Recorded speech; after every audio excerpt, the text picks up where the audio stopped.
여러분, 우리는 때때로 그리스도인으로서 기쁨을 누리지 못하고 감사 고백을 드리지 못할 때가 많이 있습니다. 뭐 각자의 사정에 따라 다르겠지만 삶의 고통이 너무 무거워서 또는 반복되는 지독한 그 권태 가운데 지쳐서 하나님께 감사를 드리지 못할 때도 많이 있죠. 그리고 뭔가 우리의 삶이라는 것이 좋은 것이 있다 하더라도 그 좋은 것이 계속 반복되면 좋은지 잘 모르는 인생을 살아가지 않습니까? 여러분 굉장히 원하고 좋은 것을 샀는데 그 산 것에 대한 기쁨이 얼마나 지속되실까요? 한 1년, 2년 가십니까? 한 2주 가시지 않으세요? 네, 2주 후부터는 새로운 목표가 생깁니다. 내가 돈을 모아서 저거를 살까? 네. 그럼 우리는 이제는 더 이상 물론 이제 우린 스스로 이게 내가 필요해서 소비했어 라고 생각하지만 원해서 소비하는 시대를 살아가고 있죠. 우리의 욕망이 달성되지 못해서 내가 원하는 것이 되지 않아서 우리는 감사를 누리지 못하고 하나님께 기쁨의 감사 고백을 드리지 못할 때가 많이 있는 것 같습니다. 물론 사람마다 그때의 상황이 다르겠지만 매우 큰 고통 가운데 있는 사람에게 너는 왜 감사와 기쁨을 누리지 못해? 라고 이야기하는 것도 굉장히 폭력적인 이야기가 될 수도 있겠죠.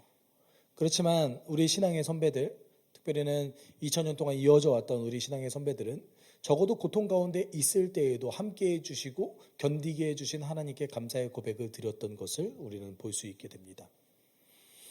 그럼에도 불구하고 우리의 삶 가운데 그것이 좀 많이 실종되어져 있는 것을 많이 보게 되고, 그리고 제가 최근 한국에 들어와서 이제 제가 유학 생활을 마치고 한국에 들어와서 만났던 많은 청년들, 젊은이들, 신앙인들 가운데 내가 지금 굉장히 영적인 만족을 누리고 있습니다.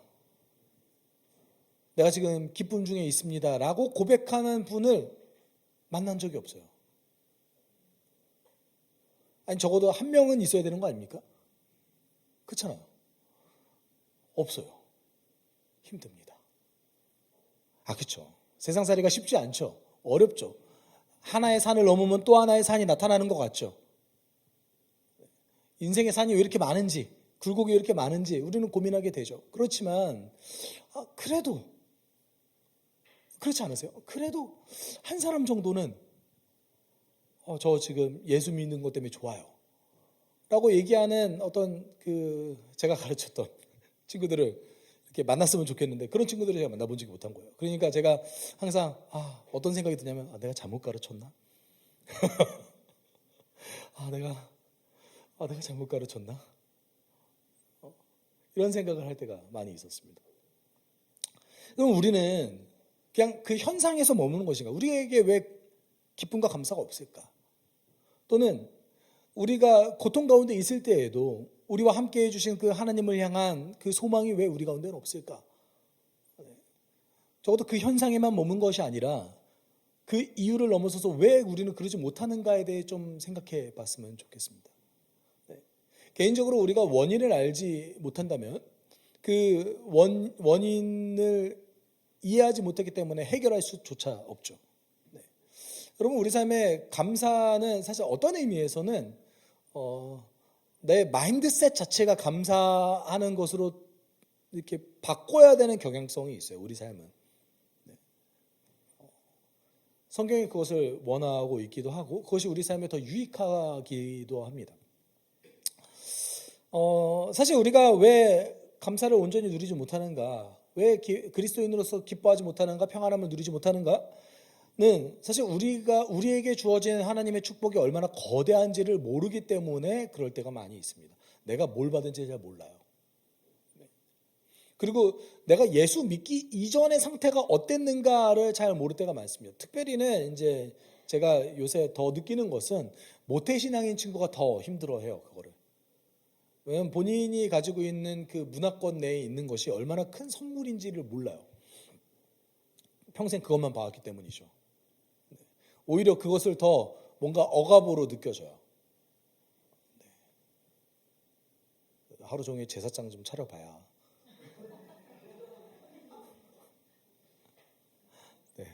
내가 그리스도인 부모를 만난 것이 얼마나 큰 축복인가 누릴 수 있을까요?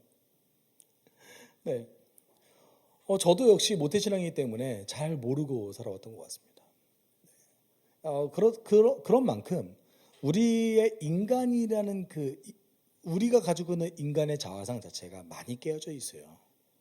우리는 선한 것을 잘 받아들이지 못하고 그 마음이 꼬여 있어가지고 선한 것을 계속 누리다가도 뭔가 부족하다고 느껴질 때가 많아요. 인생이 큰 굴곡이 없고 평안하면 뭔가 인생이 지겹다고 느껴질 때도 많아요. 내가 이렇게 정체되어 있어도 괜찮은가? 도대체 뭐가 문제인 거죠? 그렇잖아요. 근데 우리는 그런 어떤 강박을 느끼게 된다는 것입니다. 오늘 본문은 왜 우리가 그렇게 살아갈 수밖에 없었는가? 왜 우리는 그렇게 얽매여져 포로된 것처럼 살아가는가에 대한 원인을 진단하고 있습니다. 물론 이것은 오늘 본문은 예수를 믿기 전의 상태에 대해서 이야기하지만 동시에 이 상태, 이 삶의 방식은 현재 우리의 삶에도 굉장히 깊은 영향력을 미치고 있기 때문에 이것을 함께 나눌 때에 하나님께서 이 부분에 대해서 우리를 완전히 해방시키기 위해서 예수를 주셨구나 라는 어떤 결론에 도달했으면 좋겠습니다. 여러분, 바울은 그리스도 안에서 이루어진 축복을 말하기 전에 그리스도를 알기 전에 우리의 상태가 어땠는지를 먼저 선언하면서 시작합니다. 1절에 이렇게 얘기하죠. 여러분도 전에는 허물과 죄로 죽었던 사람들입니다. 상태를 얘기해요. 예수를 믿기 전에 우리는 죽었던 상태 또는 죽어가는 상태라는 거예요. 여러분 잘 생각해 보십시오. 우리는 오늘 하루 더 죽어가고 있습니다. 그렇지 않습니까? 아무리 거대한 것을 성취하고 아무리 대단한 것을 성취하는 사람이라 할지라도 이 세상에서의 삶은 모두가 다 하루 죽어가고 있는 거예요. 우리는 하루 더 좋아지는 것이 아니라 하루 더 육체적으로는 내 살 날이 줄어들고 있는 겁니다. 그런 관점에서 우리는 여기서 뭐 때문에 죽어가고 있는가 또는 죽음을 향해 가는 삶을 살아가고 있는가라고 얘기했을 때 허물과 죄 때문이다라고 얘기하고 있습니다. 사실은 허물과 죄는 다른 용어지만 그냥 죄라고 표현을 해볼게요. 근데 우리 삶에 죄라는 표현 그리고 죽다라는 표현 너무 세 보입니다. 나 살아있는데 왜 죽었다고 하지? 그렇지 않으세요? 나 지금 살아있는데 내가 왜 죽었다고 하지? 바울이 여기서 얘기하는 죽었다라는 표현은 고대 사회에서 종종 도덕적인 결핍, 영적인 결핍을 표현할 때 많이 사용했던 단어입니다. 그래서 그것이 이제 사실은 여러분 현대 비교 종교학 이론에 의하면 수천 년이 지난다 할지라도 그 종교가 가지고 있는 그 종교의 컨셉, 언어는 계속 지속된다고 해요. 이어져 오겠죠. 전승과 전승을 통해서, 입과 입을 통해서. 그래서 이런 표현들이 사실은 계속해서 이어져 왔던 것 같아요. 영적으로 죽었다라는 표현들이. 많이 들어보지 않으셨어요? 네. 그럼 영적으로 죽었다라는 것이 도대체 어떤 상태인가를 오늘 성경에서 이야기하는 거죠. 그 원인이 뭐래요? 허물과 죄래요. 여러분, 이 허물과 죄라는 것은 사실은 우리가 성경에서 굉장히 다양한 표현을 통해서 다양하게 정의 내리고 있습니다. 골로새서 1장 21절은 이를 조금 더 구체적으로 이야기하는데 같이 읽어볼까요? 전에 여러분은 악한 일로 하나님은 멀리 떠나 여러분 여기서 보시면 하나님은 멀리 떠나게 하는 것이 악한 행위라고 이야기하고 있습니다. 하나님은 멀리 떠나는 그 원인을 악한 행위에서 찾고 있습니다. 그리고 그 악한 행위를 하게 되는 그 원인은 무엇입니까? 하나님과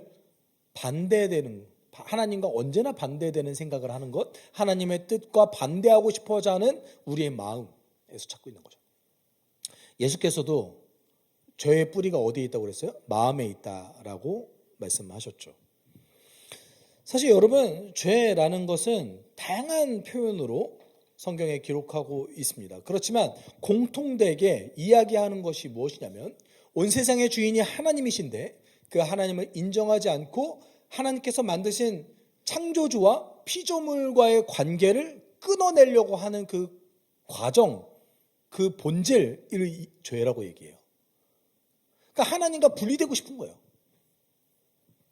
하나님을 떠나서 내가 주인 되고 싶은 거예요. 근데 우리가 고민해 봅시다. 창조주와 피조물의 관계는, 하나님과 우리와의 관계는 내가 끊어내고 싶으면 끊을 수 있는 겁니까? 여기 계신 가운데 먹고 자고 싸는 거 안 하고 사실 분 계세요? 그렇잖아요. 하나님이 만드신 이 창조 세계를 벗어날 수 있는 사람은 그 누구도 없습니다. 내가 내 스스로를 주인이라고 얘기하지만 사실은 상호 관계 가운데 살아가고 있습니다. 네. 여러분, 가끔 우리가 그 아포칼립틱 무비라고 하죠. 그 종말에 대한 어떤 굉장히 많은 영화들이 요 근래에 나오는데, 좀비 영화도 나오고요. 근데 가끔 이제 그런 영화 있지 않습니까? 세상에 홀로 남겨진 사람의 이야기. 네. 사람이 정신이 어떻게 되던가요? 이 영화 갑자기 생각이 안 나요. 섬에 홀로 갇혔던, 맞아요, 캐스터웨이. 네, 캐스터웨이. 네, 맞아요. 옛날 영화 얘기해서 죄송해요. 네, 혹시 캐스터웨이를 아시는 분이면 나는 지금 늙었구나. 나는 젊은이가 아니구나. 나는 젊은이라고 생각했는데 그 영화 알아요 라고 얘기하는 분은 내가 영화에 대한 관심이 많구나 라고 생각하시면 될 것 같아요. 어때요? 사람의 인격이 무너지고 있는 것을 보게 되죠. 여러분, 우리는 홀로 존재할 수 없는 사람들입니다. 그 누구도 홀로 살아갈 수 없습니다. 내가 인생의 주인이다라고 얘기해서 하나님과의 관계에서 벗어나려고 아무리 노력한다 할지라도 하나님이 주신 것을 누리지 않는 사람은 전혀 없습니다. 죄의 본질은 여기에 있습니다. 내가 주인 되려고 하는 것. 성경은 계속해서 반복적으로 하나님을 주인 삼지 않고 스스로가 주인 되어서 살아가는 인생이 얼마나 파괴적인지를 계속해서 이야기하고 있습니다. 여러분, 그런 의미에서 스스로가 주인 되어서 하나님을 인정하지 않는 것은 죄의 본질입니다. 그래서 구약과 신약에서는 죄를 다양하게 표현하는데 빗나가다, 반역하다, 왜곡하다, 선을 넘다, 법이 없다라는 용어들로 이야기하고 있습니다. 이 모든 것들이 전부 다 하나님 없이 살아가려는 인간의 욕망을 표현하고 있습니다. 2절에서 그 죄와 허물이 어떤 형태의 삶의 모습을 나타내는가, 어떤 삶의 양태를 보여주고 있는가를 2절에서 얘기해요. 그래서 2절 같이 읽어보죠. 그때 여러분은 허물과 죄 가운데서 이 세상의 풍조를 따라 살고 공중의 권세를 다룬 통치자 곧 지금 불순종의 자식들 가운데서 작용하는 병을 따라 살았습니다. 여러분 잘 생각해 보십시오. 여기서 첫 두 가지를 이야기해요. 바울이 죽은 상태 또는 죽어가는 상태에 있는 사람들이 어떤 삶의 모습을 보여주고 있는가, 그것이 어떤 말로 표현하고 있냐면 따라 살다라고 표현하고 있어요. 따라 살다. 여러분, 여기에 있는 모든 사람들은 안 그럴 것 같아요. 근데 대부분의 사람들, 그리고 현대사회는 이제는 인생의 주인이 자신이라고 얘기하는 것을 거의 선으로 받아들입니다. 내가 결정하고 내 감정이 중요하고, 그리고 내 인생은 내가 살아가는 거야. 그 인생의 주인이 내가 되어서 살아가는 거야 라고 얘기합니다. 근데 우리가 좀 더 엄밀히 살펴보면 인생의 주인은 내가 아니라 나라고 착각하고 있는 겁니다. 왜냐하면 누군가를 따라 살고 있기 때문에 그렇습니다. 누군가의 영향을 받아서 누군가의 가치를 따라 살아가고 있고, 누군가의 영향을 받아서 무언가를 보고 살아가고 있고, 또는 현대사회의 노예가 되어서, 여러분 자본주의 사회잖아요. 현대사회는요, 돈보다 더 우상되는 게 있어요. 그게 뭐예요? 소비예요. 소비를 하고 살아가고, 또는 돈을 모으는 것 자체에 집착하고 뭔가를 따라 살아가고 추구하면서 살아갑니다.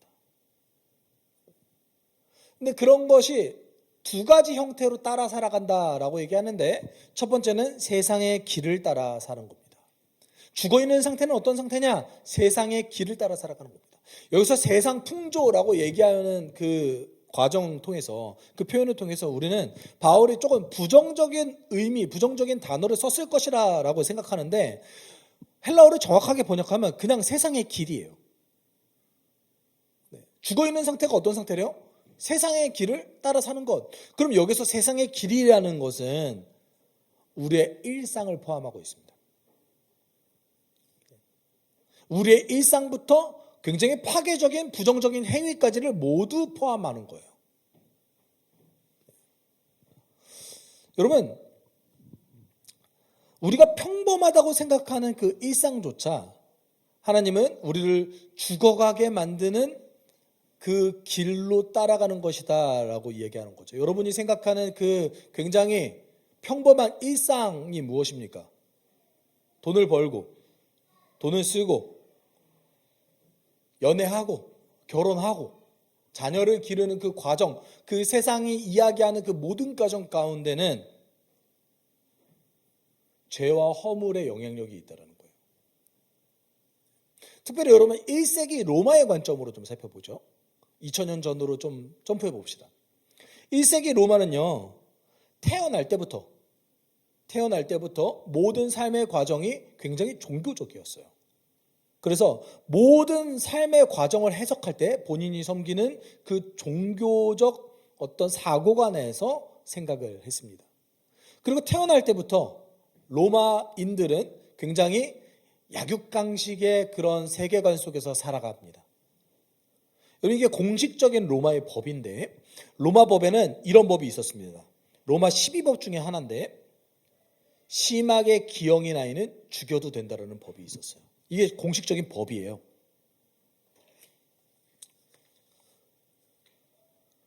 너무하다고 생각하시죠? 네.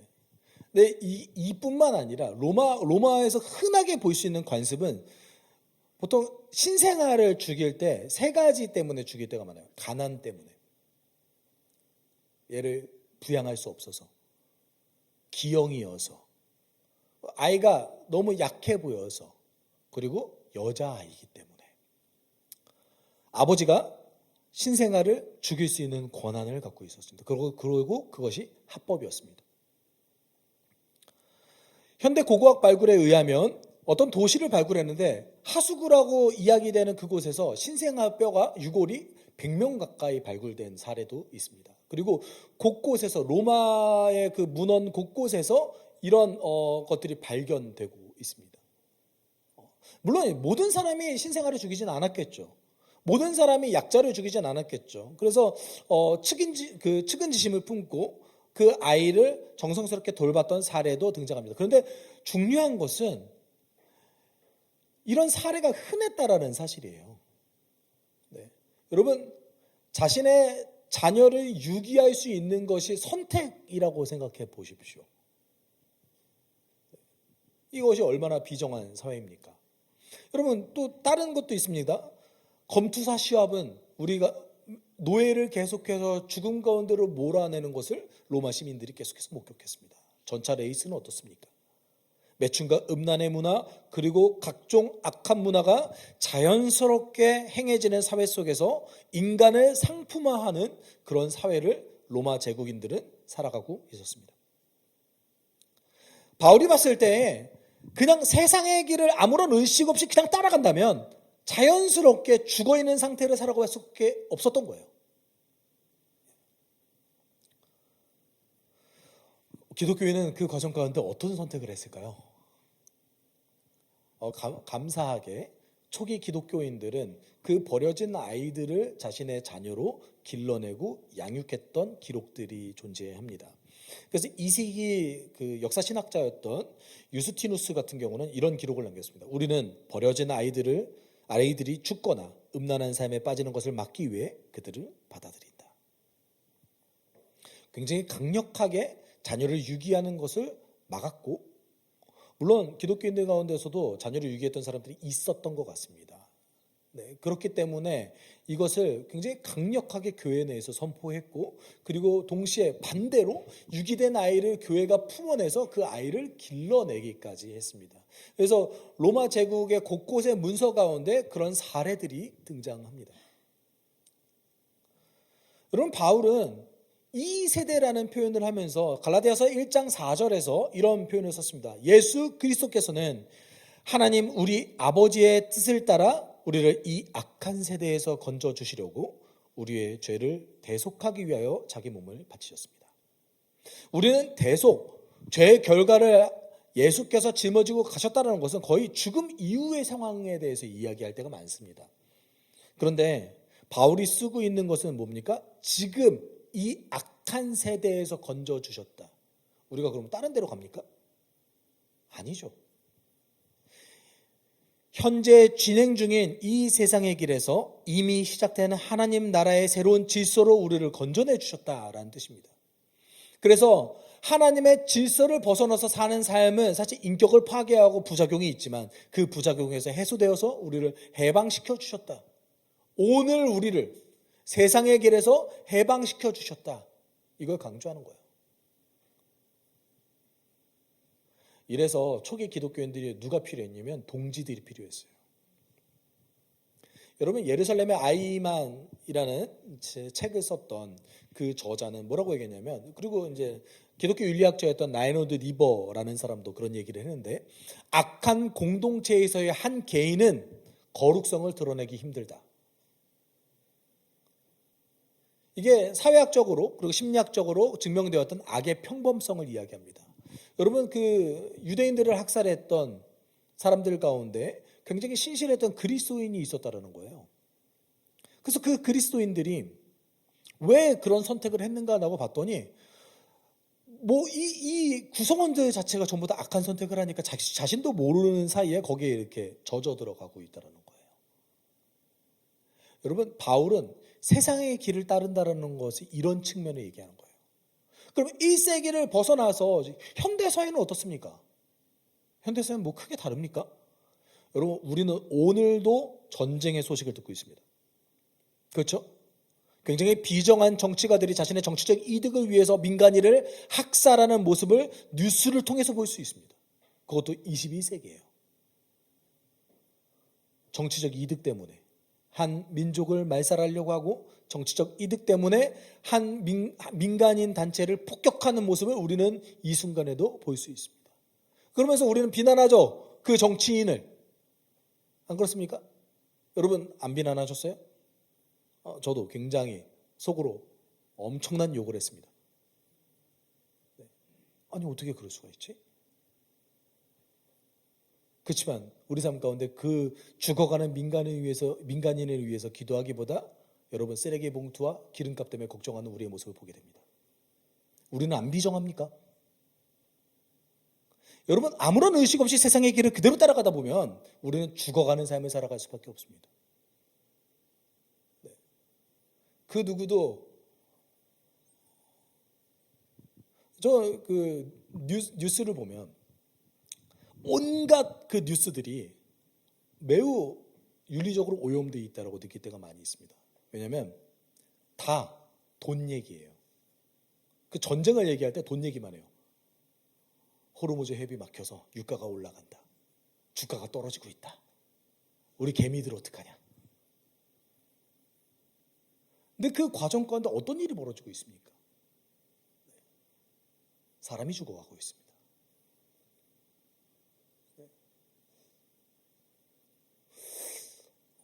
이런 과정 가운데서도 교계는 이것을 위해서 나서서 기도하자는 얘기가 나오지 않습니다.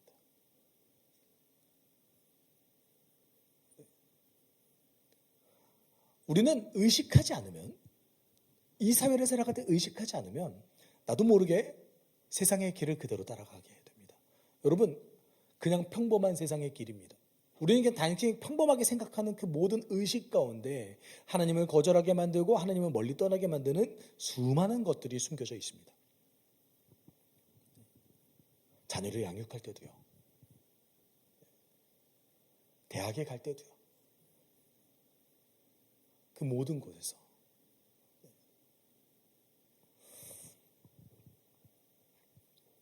우리는 아무 의미 없이 오늘 하루 세상의 길을 따라가다 보면 죽어갑니다. 세상에서 수많은 성취를 하고 많은 것을 화려하게 성취한다 할지라도 그 사람은 그 성취가 있음에도 불구하고 그 하루를 죽어가는 것뿐입니다. 그리고 두 번째는 이렇게 얘기하죠. 보이지 않는 지배를 따라 산다고 이야기하고 있습니다. 여러분, 여기서 바울은 공중이라는 단어를 쓰면서 공중을 지배하는 통치자, 곧 불순종하는 자들 가운데서 작용하는 영을 따라서 살아가고 있다라는 표현을 씁니다. 여러분, 여기서 공중이라는 표현을 그 영어로 번역하면 air예요. 또는 이제 atmosphere 정도로 번역할 수 있을 것 같습니다. 그런데 그것이 이제 현대인이 번역했을 때는 그러면 하늘과 뭐가 달라? 그런 생각 안 드세요? 안 드실 수도 있죠. 네.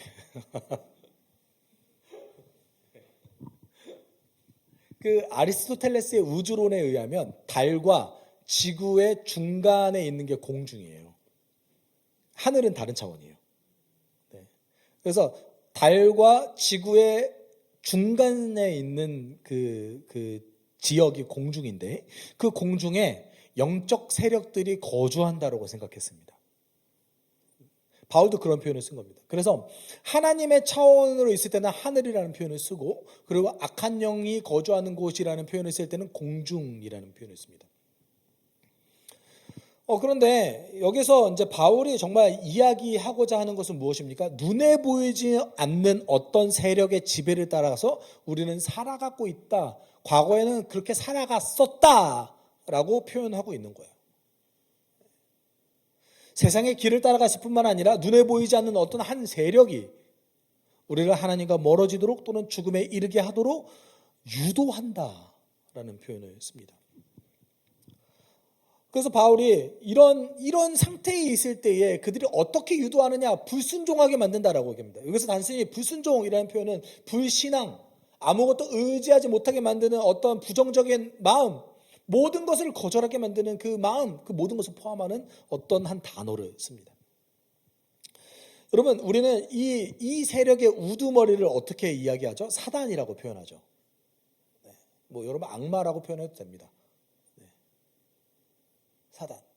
그 한 드라마 때문에 이 사단이 굉장히 희화됐죠. 사단 들렸어?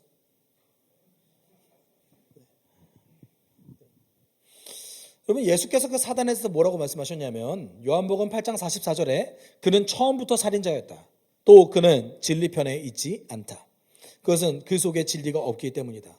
그가 거짓말할 때에는 본성에서 그렇게 하는 것이다. 그는 거짓말쟁이이며 거짓의 아비이기 때문이다. 여러분, 사단은 우리 가운데에서 불순종하게 만듭니다. 그리고 심지어는 하나님을 향한 열심을 이용해서 어떻게 합니까? 하나님이 하는 그 계획을, 하나님께서 이끌어 가시는 계획을 망치게 만들기도 합니다. 바울이 자기가 직접 고백하잖아요. 내가 주를 위한 열심으로 그리스도인들을 박해했다.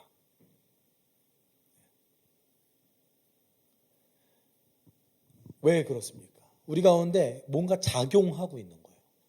어떤 한 세력으로.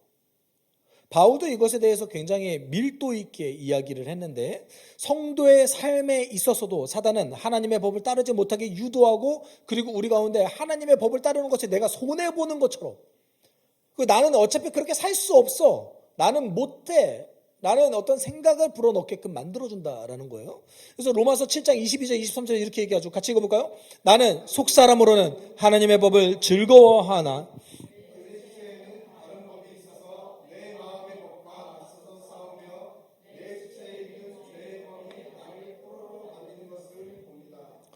여러분, 바울이 의식하고 있는 것이 있어요. 내 안에 다른 법이 있어서 사단이 지금 내 안에 작용하고 있어서 나를 지금 하나님의 법에서부터 멀리 떨어지게 만들고 갈등하게 만든다라고 이야기합니다. 그런데 우리 가운데 정작 문제는 무엇이냐면 적이 있음에도 불구하고 적을 의식하지 않습니다.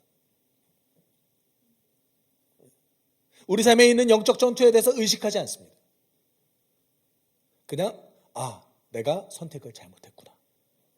또 내 마음 가운데 악함이 있어서 내가 하나님을 멀리 떠나려고 하는구나. 바울이 분명히 얘기했어요. 뭐라고 얘기해요? 사단이 우리의 마음에 조장한다. 우리 안에 영적 전투가 있어요. 에베소서에서도 그걸 분명하게 기억하고 있습니다. 우리의 전투는 혈과 육의 전투가 아니다. 그래서 영적 전투를 분명히 이야기하잖아요. 근데 현대 그리스도인들의 삶 가운데 그 의식이 사라지고 있습니다. 적이 사라졌어요. 대적이 사라졌습니다. 개인의 문제로 치부합니다. 내가 선택을 잘못했구나. 그러니까 나를 적극적으로 하나님과 멀어지게 만드는 한 세력이 있어서 그 세력이 지금 이 순간에 나에게 갈등을 조장하고 있다라는 것을 의식해야 된다는 거예요. 예수께서 우리에게 이렇게 기도하라고 하셨어요. 다만 악에서 구하옵소서. 그 악이라는 그 표현은 여러분 어떻게 번역할 수도 있냐면 악한 자에게서라고도 번역할 수 있습니다. 심지어 사도 베드로는 우리 가운데 이렇게 이야기했죠. 정신을 차리고 깨어 있으십시오. 여러분의 원수 악마가 우는 사자같이 삼키자를 찾아 두루다닙니다. 배고파서 계속해서 그르릉거리는 그 사자와 같이 삼킬 자를 찾기 위해서 계속해서 사단이 돌아다니고 있다는 거예요. 정신을 차리고 깨어있지 않으면 우리는 자연스럽게 그가 불어넣어주는 그 생각 가운데 지배되어지는 삶을 살아가게 됩니다.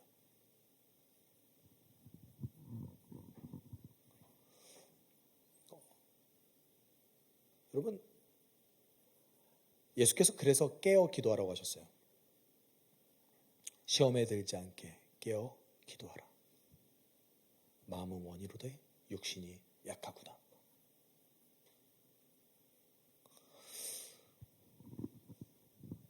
예수 믿기 전에 우리의 삶은 두 가지를 따라갔습니다.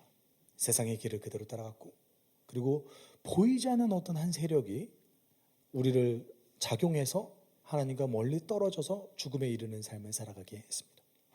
아무 의미 없이 우리는 하루 더 죽어가는 삶을 살아가 왔습니다. 어떤 상태였대요? 예수 믿기 전의 상태가 우리가 그랬대요.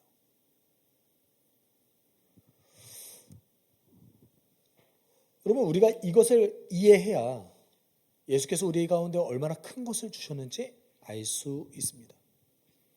그리고 그 상태를 총체적으로 바울이 3절에서 이야기하는데, 우리 모두 전에는 그들 가운데서 육신의 정욕대로 살고 육신과 마음이 원하는 대로 행했으며 나머지 사람들과 마찬가지로 날 때부터 진노의 자식이었습니다.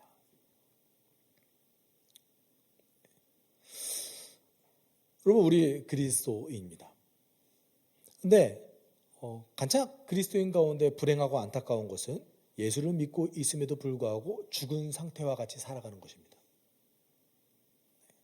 내가 예수를 믿고 있음에도 불구하고 마치 죽어 있는 것처럼 살아갈 때가 많이 있습니다. 세상의 길을 그대로 흠모하며 살아가고, 그 내 안에 작용하는 영이 있음에도 불구하고 그것을 그냥 무시하고 또는 인식하지조차 않고 다만 악에서 구하소서라고 우리가 기도하지 않는 삶을 살아갑니다.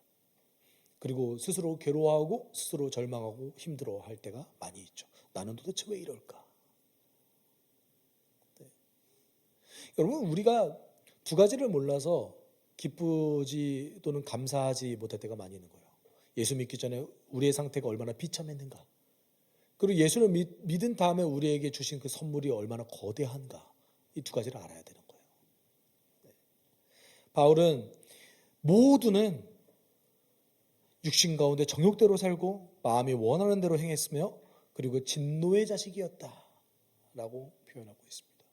진노가 결정되어졌고 그 진노를 받아들일 수밖에 없는 존재로서 살아갈 수밖에 없었다라고 얘기합니다. 여러분, 그것에서 누가 그 죽음의 사슬을 끊으셨습니까? 예수 그리스도가 그 죽음의 사슬을 끊으셨습니다. 예수가 우리를 자유하게 하셨습니다. 이거를 모른다면 우리는 절대 감사할 수 없죠. 우리의 상황에 따라서 상황이 좋으면 감사하고 상황이 나쁘면 그냥 원망하면서 절망하는 그 반복된 삶을 살아갈 수밖에 없을 겁니다. 네. 여러분, 성경이 이야기하는 그리스도인은 환경에 결정된 존재가 아니라고 이야기합니다. 환경이 아무리 어렵고 힘들다 할지라도 예수께서 주셨던 그 정체성을 가지고 살아가면서 하나님 나라를 살아내는 자들, 우린 그런 자들이에요. 그런데 내가 만약에 혹시라도 어떤 힘든 상황, 여러분 힘들죠? 고통스럽죠? 바울도 고통을 고백했습니다. 어려워했어요. 괴로워했어요. 그럼에도 불구하고 나를 견디게 하신 그 하나님을 찾았습니다. 우리는 그런 인생을 살아야 된다는 것이죠. 그러면서 예수께서는 우리에게 이렇게 선언하셨습니다. 같이 읽을까요? 그리고 너희는 진리를 알게 될 것이며 진리가 너희를 자유케 하리라. 아멘. 많은 사람들이 자신의 인생의 주인은 나라고 이야기합니다. 그런데 정작 나는 누군가를 따라 살아가고 있습니다. 성경은 나는 누굴 따라가고 있대요? 세상의 길을 따라가고 보이지 않는 영적 세력을 따라가고 있다라고 이야기하고 있습니다.